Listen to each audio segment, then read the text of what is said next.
Welcome to the Mindfulness Meditation Podcast presented by the Rubin Museum of Himalayan Art, a global museum dedicated to bringing greater awareness and understanding of Himalayan art to people around the world. I'm your host, Tashi Chudran. Every Thursday, we offer a meditation session at New York Insight Meditation Center that draws inspiration from an artwork from the Rubin's collection and is led by a prominent meditation teacher. This podcast is a recording of our weekly in-person practice. The description of each episode includes information about the theme for that week's session and an image of the related artwork. Our Mindfulness Meditation Podcast is presented in partnership with Sharon Salzberg and teachers from the New York Insight Meditation Center, the Interdependence Project, and Parabola Magazine, and supported by the Frederick P. Lenz Foundation for American Buddhism. And now, please enjoy your practice. Good afternoon, everyone, and Tashi Delek. Welcome to the Rubin Museum of Himalayan Art's Mindfulness Meditation Program here at New York Insight Meditation Center. I'm Tashi Chudran, Himalayan Programs and Communities Ambassador, and I'm delighted to be your host today. So wonderful to see so many of you here on this kind of wet, rainy day out there. And the Rubin is a global hub for Himalayan art. And we are so happy to have all of you join us for this weekly program where we combine art and meditation. Inspired by our collection, we will first take a look at work of art. We will hear a brief talk from our teacher, Leslie Booker. We're so fortunate to have Leslie Booker here. Been trying for a while. She's a very, very busy teacher and very popular teacher here at New York Insight. And this is Leslie's first time with the Rubin's partnership. And we're so happy to have her time today. Let's take a look at today's theme and artwork. The theme this month, some of you who have been here in the past week probably know that the theme is love, the month of February. And the artwork for today's session is this beautiful, wrathful deity shrine door, which is handpicked by our teacher. This is from Eastern Tibet, Kham region, 19th century. It's wood with cloth, mineral pigments, and gesso varnish. This is about 85 into 75 into 16 and a half inches. And this is known as a beautiful architectural element, sometimes referred in the list of furniture as well. And this is often used at the entry of a fierce, wrathful deity's chapel or a shrine room. And the deity here is the Mahakala, which is the enlightened protector. So how you can identify that this is a fierce, wrathful deity is when you see these bulging eyes, fangs coming out, and then you will often see skeletons with different fierce offerings. Wrathful deity is basically to subdue one's own ego. That's the metaphor. Because ego is considered one's worst enemy. Because of ego, we create so much suffering. Now, in Tibetan Buddhism, the fierce, often terrifying manifestations of enlightened beings like Buddhas and Bodhisattvas to forcefully remove any negative energies or evil forces. I think that is so needed right now, considering what we are all facing every day with so much negativity. And here's a close-up look of the same. In the Vajrayana Tibetan Buddhism, you will find a lot of the skeletons, wrathful kind of offerings. Also, a simple reminder of how everything is impermanent in nature.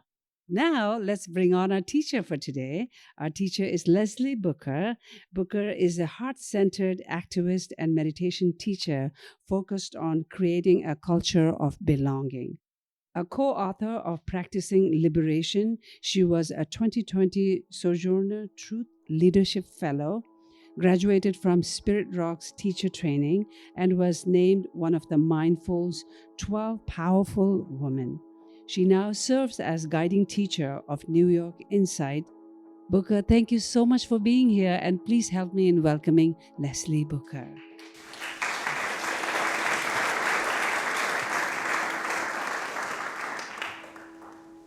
Thank you so much, Tashi. I'm so happy to be here, and so great to see you all. I was a huge fan, still am a huge fan of the Rubin Museum, and so I'm so honored to be here at New York Insight and be able to have this partnership with you all so these can continue.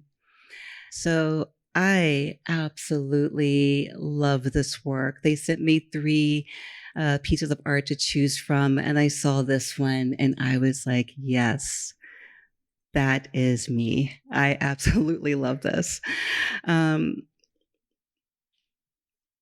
It reminds me of Kali as well. You said this is Mahakali, and when I was a yoga teacher many years ago, there was a Hindu deity named Kali. I think, very similar with the black skin and the very fierce face.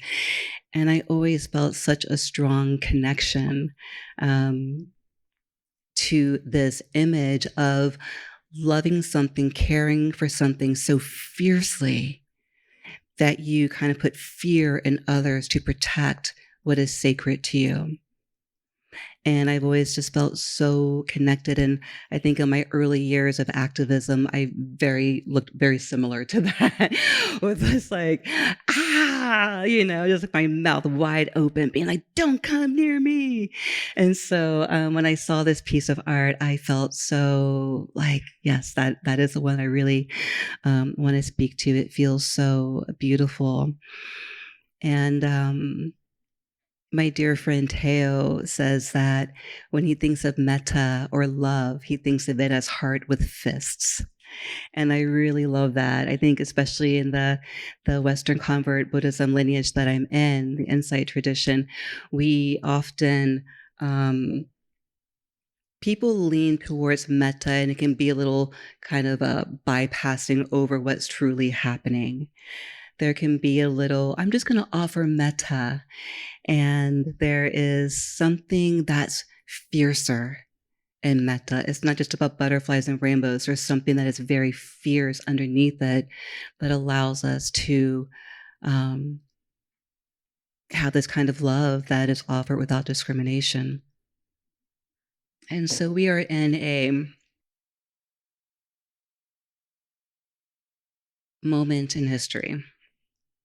There's a particular flavor of global divisiveness that we might all be feeling into, where everything is being politicized, even our own healthcare is being politicized. And it can be really challenging for us to understand where our practice can support us, where our heart can show up, where to place our heart during these times. And we need options to figure out how to not succumb to the hatred and the ill will that is out in the world. And so in the midst of difficult times, in the midst of fear, in the midst of dominance, we can turn towards the impenetrable practices of the Brahmaviharas, of these heart practices. And so, the word Brahmavihara is made up of 2 words, Brahma meaning from the God, the creator, and then Vihara from home or abode, where the awakened heart lives, a sacred home. And so the 4 heart practices, I think a lot of us are familiar with, are metta, this loving kindness, benevolence, of friendliness. Karuna, this compassion, which starts with a quivering towards our heart and then a move towards action of alleviating suffering. There is mudita, this joy for another person's happiness. And then, of course, there's equanimity, a place where we have this balanced heart and mind that allows us to kind of be still for a moment in the midst of all of it, and decide how we want to respond to the world. And so with these practices, it really allows us to soften the edges, but without dulling. And it can be a refuge for a weary mind or a rageful heart. And these practices remind us that we belong to each other. And so it's recorded in the Buddha's times that he had this ability to speak to all kinds of people, to be able to offer the right kind of teaching for where they were in that moment. He was able to speak to a king who was about to take his people into war. He was able to speak to a farmer who had lost their prized ox. He was also able to speak to a weary mother who had just lost her child. And so over the 45 years that the Buddha traveled with a group of ascetics, he instructed them to always speak in the vernacular of the people that they were speaking to use their hobbies, their livelihoods, what was happening in their lives at that time to create stories, metaphors, so people could remember these teachings. He made them very concrete for them so they could remember these and to move them forward. And one of the stories that I love is the story around metta. And the legend goes that the Buddha and his group of ascetics were traveling, and the Buddha gave them the instruction to go into the forest and to practice. And they came running out and they said, "Oh, it's so scary in there. The tree devas are giving off these horrible smells and they're making these scary sounds, and we can't practice there." And so the Buddha didn't give them instructions of how to win them over or how to manipulate them or how to change them or how to convince them that they didn't mean ill will. What he did was he gave them the practice of metta. He gave them this hard practice to go back into the forest and to practice. And he offered them this practice as one of protection, to protect their hearts from fear, from anger, from hostility. Because when the heart is full of those qualities, we then harm other people. We push them away. We say, "This is mine, you don't belong here." And so the legend goes that the tree devas were so moved by this practice of metta that they allowed them to continue to practice whenever they wanted. And I didn't learn metta in that way. I didn't learn it as a protection, and I think many of us didn't learn it that way either. For many of us, we learned it through this system of repeated phrases meant to collect and gather the mind towards this feeling of benevolence. And these repeating phrases also went into different categories of working with, starting with ourselves, because apparently rumor has it giving love to yourself is the easiest place to start. I don't know who decided that, but maybe in a different era without all of the noise of social media and news, maybe it was easier to start with loving ourselves first. I don't know. And so the categories are, we start with ourselves, we move to a neutral person, we move to, start with ourselves, and then we move to a benefactor, a dear friend, to a neutral person, and then to a person who's a little bit more challenging in our lives. And the phrases we offer are, may you be happy, may you be healthy, may you be safe, and may you live with ease. And I don't know about you all, but I have ADHD. And when I tried to remember the categories and the phrases, it just became word soup in my head. I would always get things confused. And I would spend my entire practice in my head trying to figure out who goes where and what I say what to, that it just became a very cerebral practice. And I wasn't rooted in my heart anymore. And I also realized that because it wasn't living in my body, but more in my brain, that this practice became more of its near enemy. I began to have this attachment to everyone being happy, everyone being healthy, everyone being safe, everyone living with ease. And that isn't what practice is. This isn't what metta is. And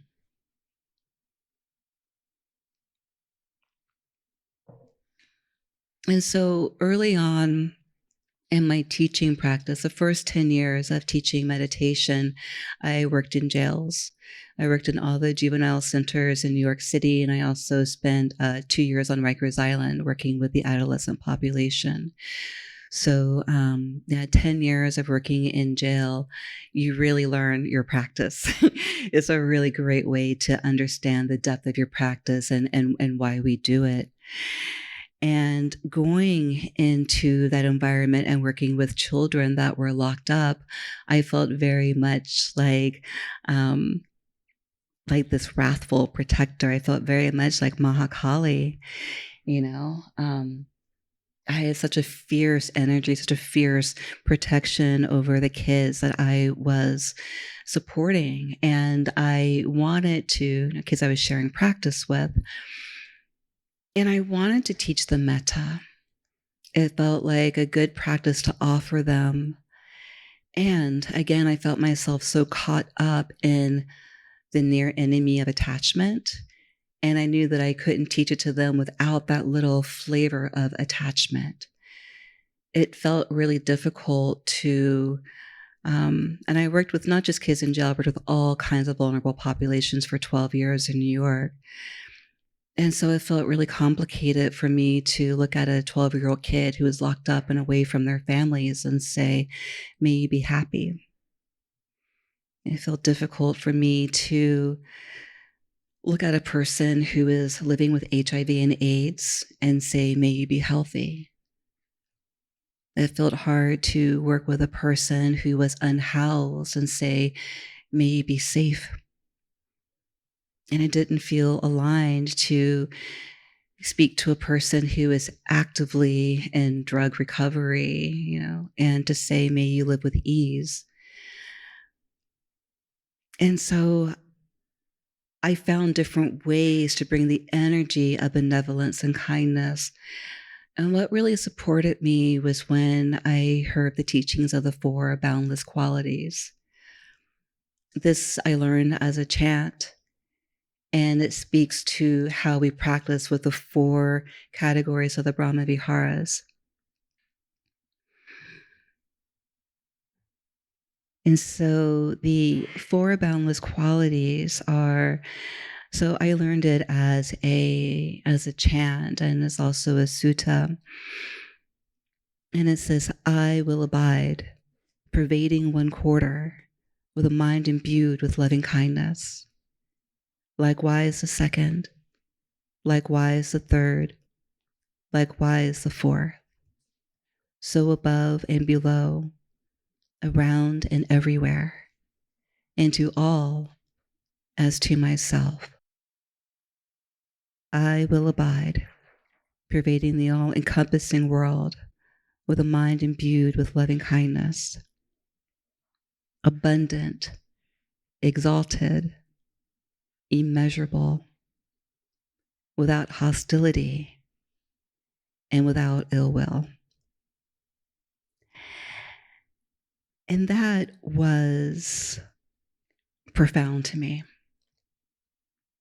It was really, really profound to me because it allowed me to understand that this practice was meant to be expansive, that it moved, it went upwards and down and outwards. It didn't just live in here. And that's the way I had experienced metta when I was practicing and I was kind of shutting out the teachers that were giving the phrases. For me, this practice always felt bigger than my own body. It felt bigger than the phrases. I felt like the phrases sort of locked me in, when to me it felt so big and so much bigger than could ever be articulated in these phrases. And so another time when I really began to see the expansiveness of this practice was during the Occupy Wall Street movement. Myself and some friends started the meditation working group of Occupy down at Zuccotti Park in Lower Manhattan. And we as a collective decided that we wanted to use one meditation each day so that no matter who was leading, there'd be consistent practice that we were offering every day. And so we decided that we would use the practice of metta and we would use the phrases. And I remember one of the first times I was leading, it was a really full space. We probably had about 75 people that gathered around for the meditation period. And these were not only occupiers, but these were also a lot of visitors to New York. And also we were very highly policed. So there's a lot of cops around us all the time. And usually being down at Occupy, you're constantly being photographed by the tourists. Whenever you saw a cop, they always had one hand on their gun waiting for anything to happen. And I remember one day when we were leading metta and I was observing the people that were watching us. And I noticed how the tourists began to lower their cameras, how the guns that were being gripped by the cops, like they began to move their hands away from their guns, and they kind of widened their stance and kind of softened their knees. And I could see their bodies sort of relaxing into this posture as opposed to having this hypervigilance in their bodies. They began to allow themselves to receive the benefits of this practice. And it felt like such an act of love to offer this to whoever wanted it. It wasn't directed towards any one person. We just offered it to the space. We offered it to whoever was around us, whoever would be kind of brought into the force field of metta. And Venerable Analayo says that metta is like love without discrimination. He said it's like the sun at high noon shining its light on everyone without discrimination. And for the first time, I was like, oh, that's happening in this moment. There wasn't that 99 and the 1%, that rhetoric that you heard a lot during that time. We were all a bunch of people together trying to get free and trying to figure out what that looked like for us. There was a sense of love without any kind of boundaries around us. It was abundant, exalted, immeasurable. And the thing about metta that I've learned over the years is that it's not about how much we can feel this quality of the heart towards those that is easy for us to care for. Our friends, our pets, our family members. But it's really about the breadth and the depth and how far-reaching this responsive heart can be. So I can't talk about love without bringing in bell hooks, this beloved ancestor and just such a dear, dear teacher of mine. I got to meet bell hooks just one time. This is a little sidebar here. Many years ago, she was doing a series of talks at the New School. So she had weeks, maybe it's just 1 week. It felt like a month, maybe just like 1 week of these free public talks at the New School. And so she was in conversation with Gloria Steinem. She was in conversation with Cornel West. And so I went to every free talk that I could. And she wrote this book all about love, which is like the Bible, if a lot of you know about this book. And I just I was leaving the talk and she had walked out in front of me, and I was with a friend. I was like, oh my God, there's Bell Hooks. And she's like, go talk to her. And so I ran up behind her and I was like, Dr. Hooks, your book, it means everything to me. And you just totally like, like fangirling her so hard. And I said, can I get a picture of you? And she turned around, she kind of rolled her eyes at me and she said, make it quick. And I was like, yes, ma'am. And it is a terrible selfie, but I got it. The lighting is horrible. But I do want to bring in Dr. Hooks, this beloved ancestor of ours. And she says that we must understand love.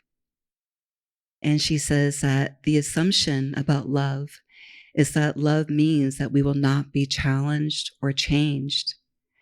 No doubt this is why people who read writing about racism, sexism, homophobia, religion, etc., that challenges or set assumptions tend to see that work as harsh rather than loving. And I love this so much because I love having the hard conversations. I love, as someone who is raised by a Republican, I love having the hard conversations because it allows me to hear your story and where you come from. And as we peel back those layers, we tend to see that we have more in common than we don't. It allows me to not hate you and to judge you, but to remember that we belong to each other. And that if I meet your hate with my hate, then nobody's winning here. But if I can meet your hate with, tell me more about this, that I'm opening up the possibility for us to be in relationship with each other, for us to be able to be in a shared humanity and to find a way for us to come to an understanding of how to move through this world together. And so these conversations that seem hard, these conversations that people don't want to get into, I would invite you to reframe them as an act of love, because it truly is what it is. And so, dear ones, an undefeated heart is rooted in courage. It does not turn away when it's faced with injustice, with jealousy, or violence. It allows the felt sense of anger and rage to be known and allows it to be used as a catalyst towards skillful action and change. It allows us unapologetically to center love in a world that is broken and bruised, and to turn towards it knowing that we are protected by this practice of protection of love. So thank you so much for listening to these words, hearing me kind of riff about what love is for me. So I'd love for you to take a posture that works for your body, whether it's standing, sitting, lying down, or standing.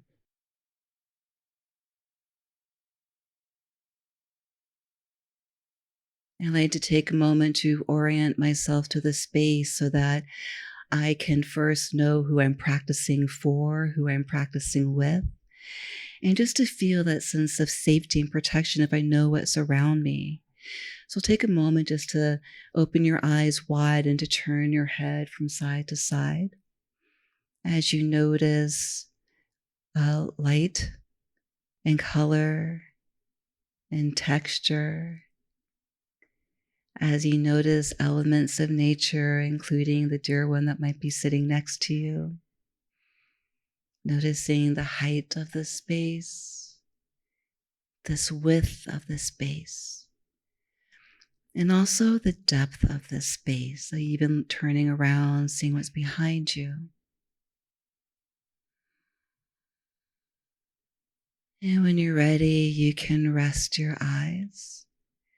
For some people, resting the eyes means to hold the eyes wide open. For some, it means to look down to a spot on the earth. For others, resting the eyes could mean to close the eyes altogether.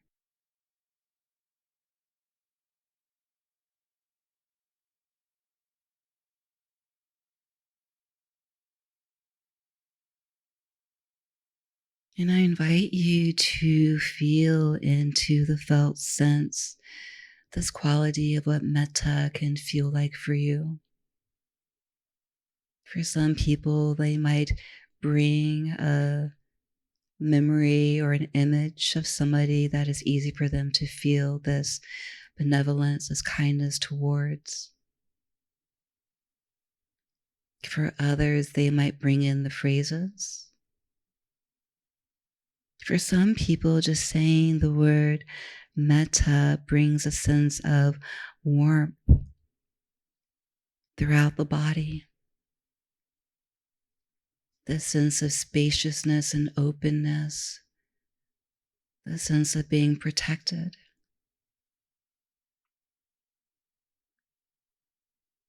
And so I invite you to contemplate, but really through the felt sense of the body, what it's like to abide, pervading the all-encompassing world with a mind and a heart and a body imbued with loving kindness that is abundant, exalted, and measurable, without hostility and without ill will.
Mm.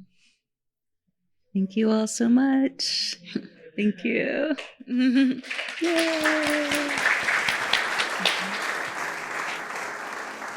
That concludes this week's practice.